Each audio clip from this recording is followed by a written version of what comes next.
وہ اللہ نے کیا کہ 17 دن کے بعد وہ جج نے کہا کہ اچھا جب اس نے کہا میں نے کہا نہیں میں تو ایسے نہیں جاؤں گا، میں تو واپس نہیں جاؤں گا، میرا تو پرابلم ہے بہت بڑا پولیٹیکلی. تو اس نے کہا اچھا جو تجھے کہنا ہے کورٹ میں کہنا، بولتے رہنا 3 گھنٹے بول، تو میں میں تیری سپورٹ کرتا ہوں. میں نے کہا چل ٹھیک ہے. وہ کیس وہ اس نے سوال کیے، میں نے جواب دیے، اینڈ مختصراً کہ عورت تھی جج، اس نے مجھے کہا کہ میں تجھے ریلیز کرتی ہوں، چھوڑ رہی ہوں. امید ہے کہ نیکسٹ 2 ویک کے بعد ہم نے کورٹ میں کیس ڈیٹ ڈالی کہ امید ہے تو اس ڈیٹ پہ آئے گا. وہ مجھے ساتھ ہی کہتی کہ اگر تو اس ڈیٹ پہ آیا تو تیرے چانس ہیں کینیڈا میں، کیونکہ تیری تجھے جو پرابلم ہے وہ ریئل ہے. جب میں نے یہ سنا تو میں تو صرف چاہتا تھا مجھے 2 گھنٹے کے لیے چھوڑیں، کیونکہ میں تو یہاں رکنا ہی نہیں چاہتا تھا. میں تو ٹرین کا ٹکٹ لیتا تو میں تو چلا جاتا امریکہ.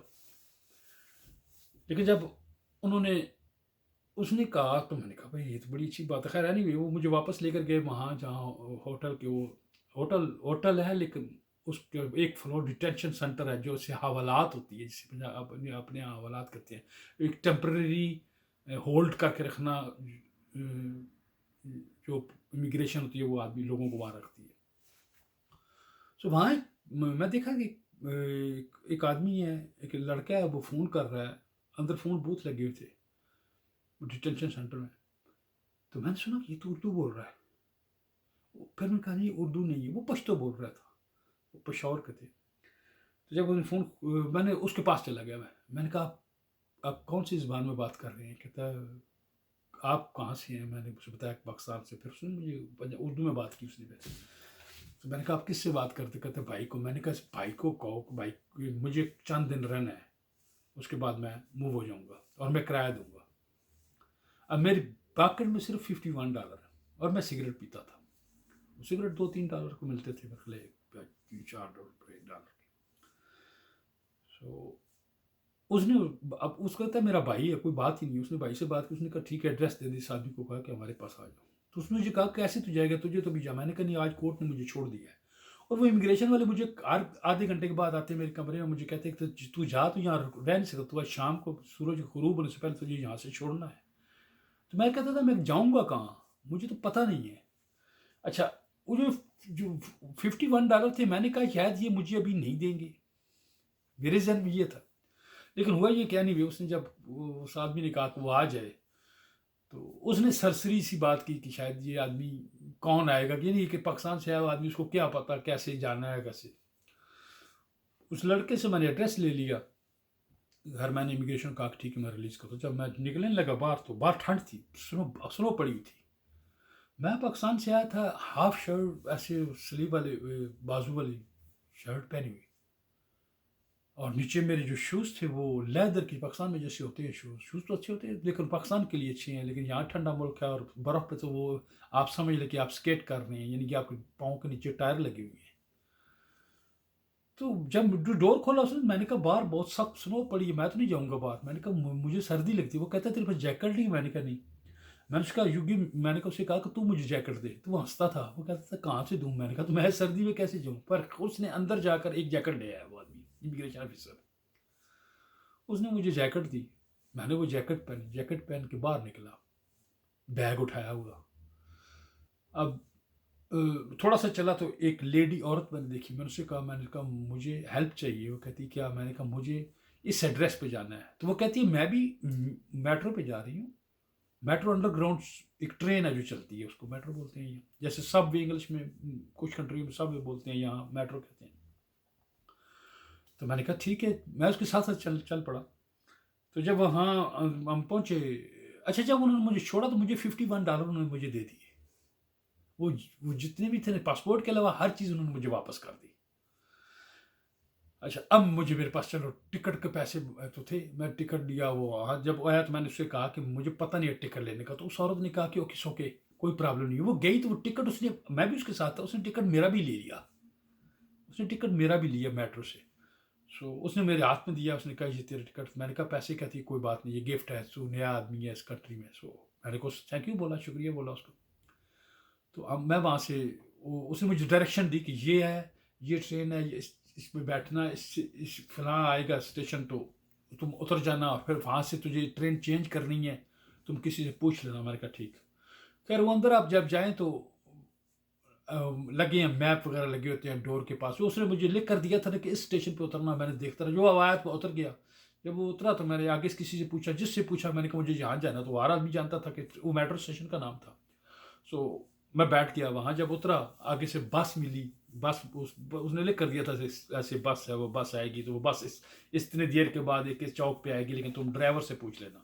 سو میں نے ڈرائیور سے پوچھا، اس نے مجھے وہاں اتار دیا۔ جب اتارا تو میں نے وہ ایڈریس پڑھا تو سامنے دیکھا تو وہی نمبر لکھا ہوا تھا اس بلڈنگ کا، گھر کا۔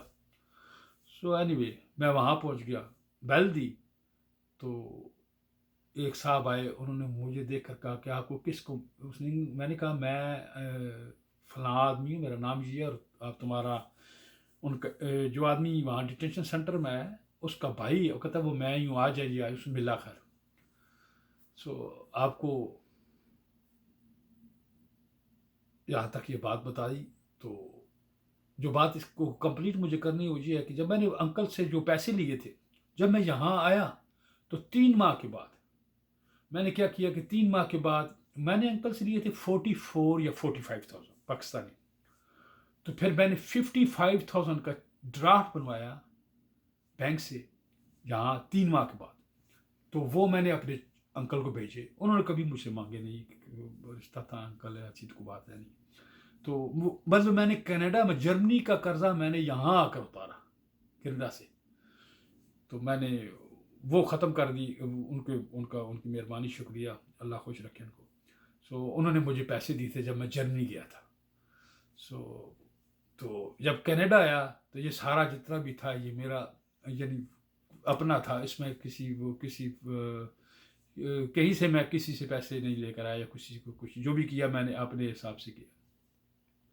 سو یہ ہے میری سٹوری یہاں تک۔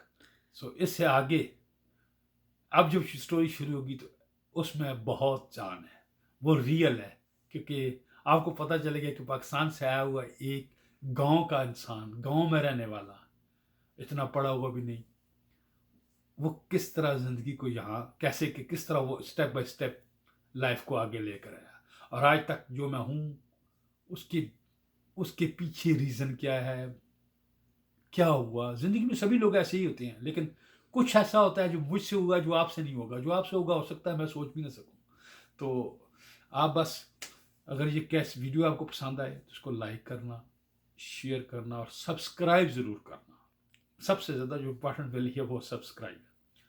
اور انشاءاللہ زندگی رہی تو پھر ملاقات ہوگی۔ بس اس دعا کے ساتھ اب ختم کرتا ہوں کہ اللہ تعالیٰ آپ کو اور آپ کو ود فیملی خوش رکھے، اللہ تعالیٰ آپ کو کوئی تکلیف نہ دکھائے، ہمیشہ خوش رہو۔ اچھا، مہربانی، شکریہ۔